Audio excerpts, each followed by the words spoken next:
Hello friends, ఈరోజు మనీశ్వరంలో నేను ఓట్స్తో దోశ తీస్తున్నాను. ముందుగా ఓట్స్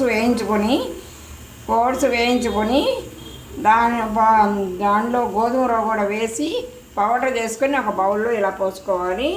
పోసుకున్న తర్వాత దానిలో పెరుగు వేసి బియ్య పిండి కానీ లేదా గోధుమ పిండి కానీ వేసి ఆ పెరుగు వేసి వాటర్ వేసి మనం ఇలా దోశ బ్యాటర్ లాగా కలుపుకోవాలి.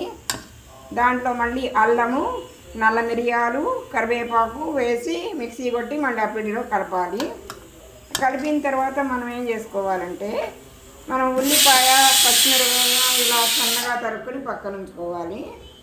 ఉంచుకున్న తర్వాత దోశ వేసుకుంటాం కదా, ఇలాగా దాని మీద ఇలా దోశ వేసుకుంటాం. మన దోశ బ్యాటర్లో దోశలాగానే వేసుకోవచ్చు ఆ పౌడరు. ఎందుకంటే పైన ఇలా జరుపుకుంటాం. ఇలా చూడండి దోశ ఎంత చక్కగా ఎంత కమ్మగా లేచి వస్తుందో మనం మామూలు దోశలాగానే. అంటే ఇన్స్టెంట్ దోశ అవుతుంది, మనకు ప్రోటీన్ ఫుడ్ దొరుకుతుంది, ఫైబర్ దొరుకుతుంది ఓట్స్ ద్వారా. ఇలా కమ్మగా మీరు పోసుకోండి, మీకు చాలా బ్రౌన్ కలర్లోకి వచ్చేస్తుంది అనమాట. తినడానికి చూడటానికి కూడా బాగుంటుంది. మనీశ్వరంలో మీరు ఇలా చేసుకుంటారు కదా.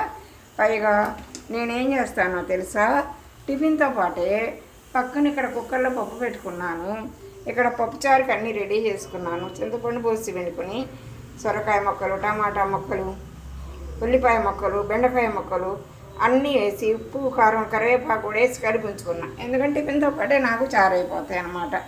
మనీశ్వరంలో ఈరోజు నేను నేర్పిన వంటకం ఓట్స్ దోశ అనమాట. ఓట్స్లో ఇవన్నీ వేసి, అంటే అల్లము, మిరియాలు, కరివేపాకు, ఉల్లిపాయ అన్నీ మేడ్ చేసే వేసా కదా. అలా మీరు కూడా ఇలా ఎప్పుడైనా వేసుకుంటారని నా వరల ద్వారా మీకు కూడా చూపిస్తున్నాను. ఫ్రెండ్స్, మీరు కూడా నా వీడియోని షేర్ చేయండి, లైక్ చేయండి, కామెంట్ చేయండి. Okay friends, okay bye.